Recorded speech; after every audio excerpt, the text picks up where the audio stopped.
আসসালামু আলাইকুম। শেবাস ওয়ার্ল্ড থেকে তাসনিম শেবা একটা রেসিপি নিয়ে আবার হাজির হলাম। সাধারণ একটা রান্না, সেটা খুব অসাধারণ হয়ে ওঠে তার মায়ের হাতের ছোঁয়ায়। তো সেই রান্নাটাই দেখাচ্ছি আজকে আমি। এই যে পেঁয়াজ কুচি নিয়ে নিয়েছি, সাথে নিয়ে নিয়েছি আলু কুচি, গাজর কুচি নিয়ে নিয়েছি, কারণ হলো এটা আমার খুব পছন্দের একটা খাবার।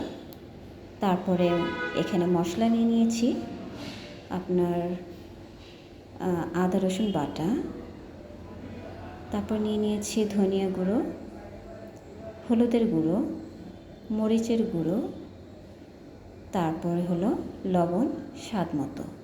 তো যার যার মানে যেরকম মশলা খেতে ভালো লাগে সেরকম করে সেই পরিমাণ করে নিয়ে নিলেই হবে। তো ভালো করে মাখিয়ে নিচ্ছি, সাথে দিয়ে দিচ্ছি তেল।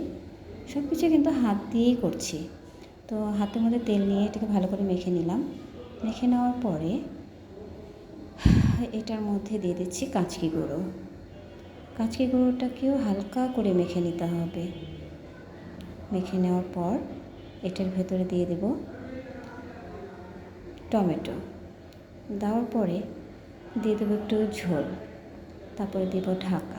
ঠিক আছে, ঢেকে দেব ভালো করে মেখে নিয়ে তারপর এটাকে ঢেকে দেব। আসলে এটা খুব সাধারণ একটা সিম্পল একটা খাবার, কিন্তু প্রত্যেকটা মা যখন এটাকে রান্না করে তখন মায়ের হাতের রান্নাগুলো না খুব অসাধারণ লাগে, খুব মানে মন ছুঁয়ে যায়। তো যাই হোক, এই যে রান্না বসিয়ে দিলাম, মাকে খুঁজে বেড়াই, আসলে মা তো নাই তাই।